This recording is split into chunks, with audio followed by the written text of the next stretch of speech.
I guess the reason we started with the bulk buy was really just to try to catalyse people in the first instance and have them feel that we were doing something practical.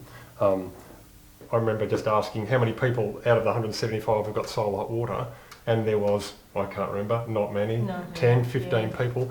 And they were really the environmentally committed people, 175 of the right thinking people that didn't have solar hot water. And that was really the trigger of, well, if you guys haven't done it, how on earth is the mainstream going to do it? Because you guys should be the ones that have got it. So instantly, next day, I sat down, worked my way through the yellow pages, had a bit of a look at what was around regarding solar hot water, and started to ring people around and saying, if we were able to get 100 people to your organisation, your company, and not to someone else's, what could you do regarding price? And that was really the ball that started to roll there. Bulk buying now seems quite commonplace, but 3 years ago it was actually quite new. When we were starting to ring these solar hot water people around, no one had been asking that question before. There was no community coming together in any collective fashion. It's now very, very common.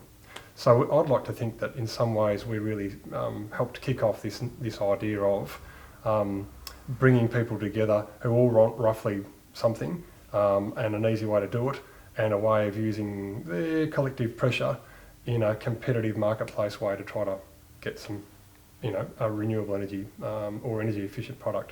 So solar hot water was the beginning. In terms of how we got that going, I and another guy, Matthew Wood, rang around most solar hot water providers in Victoria and just asked them a series of questions regarding price, thermal performance, embodied energy of their product, a range of things that we thought that Breaze members might be interested in. And finally, after a while, we determined a provider who seemed to be able to meet most of the criteria. We had a presentation at the Brainstorm for the first time, explaining solar hot water, and we set up an ordering process, fact sheets on the website, and we didn't really care where people went for their stuff. That was the first proviso that we would always give out. We don't care what you get on your roof, as long as you get something. If you want to research and go some other path, that's fantastic. But if you want something that's relatively straightforward and easy, and if you want to just rip off the Band-Aid in one go, then this is a reasonable way to go. As rebates have changed over the course of the last 2.5 years, interestingly, what people have ordered has been different. The retrofit to electric has changed. A lot of people now are pulling out older or pre-existing systems because that's what the rebate rewards the most. And there'd be a couple of hundred people that have gone through solar hot water.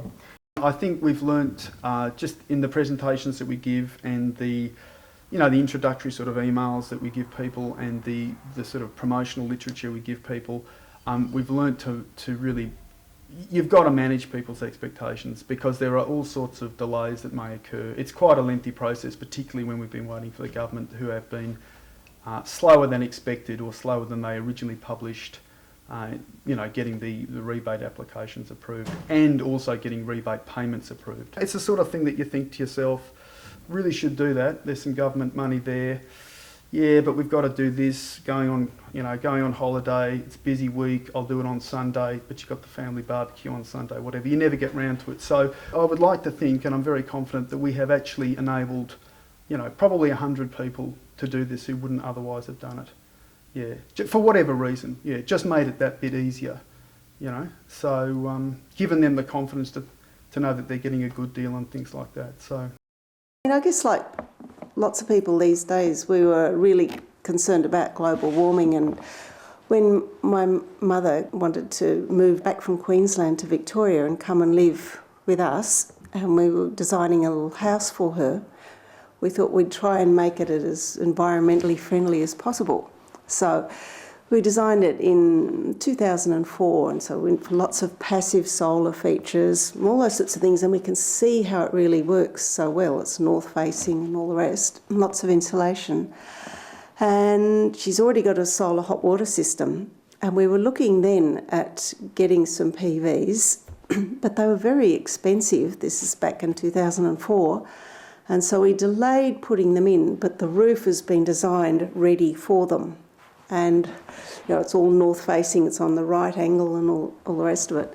But we were looking around and wondering, well, how to go about it. And then the Breaze scheme started up. We joined Breaze with great enthusiasm, and we thought, wow, this sounds so good. And we were also happy to we had the confidence going with that wider group who'd really investigated it deeply, because it really is confusing when you first start off in this area and if you don't know a lot about it and don't have a lot of technical expertise.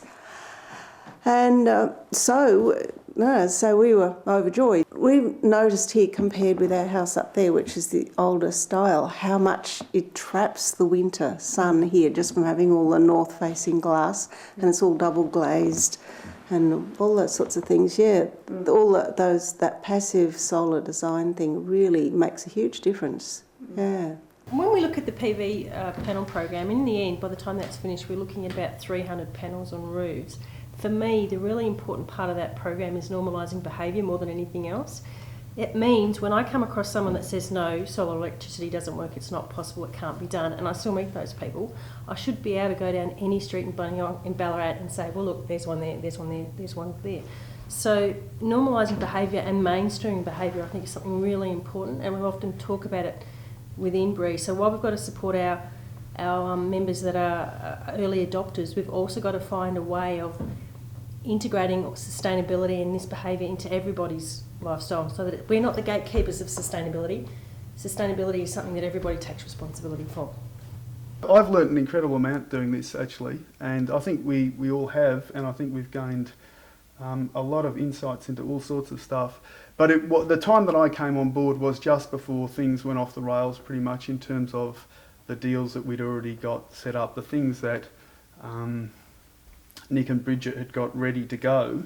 When the currency moved, we were so close. It was all about timing. If we could just have got a few things done just maybe 2 weeks quicker, we could have stuck with the original sort of schedule, the original pricing. But as it was, we couldn't. And then we had to furiously start ringing around as many suppliers as we could have. PV gear in Australia, Queensland, South Australia, etc., as many as we could to try and get a sense. And we were very, very lucky to find a supplier that could do a price, mainly because their stuff was priced in euros, not US dollars. I guess this is a piece of advice for people who are doing these things. Never, ever, ever forget about the currency, and always manage the expectations of people that you're selling to. Yeah, have something in writing and have something. Let people know that when they come involved with a project, with a bulk buy project, that perhaps they've got to be prepared to have a little bit of uncertainty, so that if they're getting involved now in a process like this, where you have to apply for a rebate and it's going to be a 3-month process, which it has been, it's not because we're going to jack the prices up on you. That's not what we're about. It's that we really don't know, and you've got to be prepared to have a price increase potentially, or in fact a price decrease, which people have had at times. Personally, it's never pleasant to have to give bad news, but particularly when you may have given expectations that this is what the deal people were going to get, and we just couldn't do it. And we really tried. We really tried to find a supplier that could do the price that we'd previously arranged, and it just couldn't be done. Look, maybe if we'd really compromised on quality, it could have been done, but we didn't go there. We didn't want to. So I guess that's a bit of a, some lessons you understand intellectually, but it's not till you actually experience it that it really becomes second nature in the way you do things. And that was an exhausting, and it's sometimes we really did, I think, wonder what will we be selling at the end of this week, and what will the price be.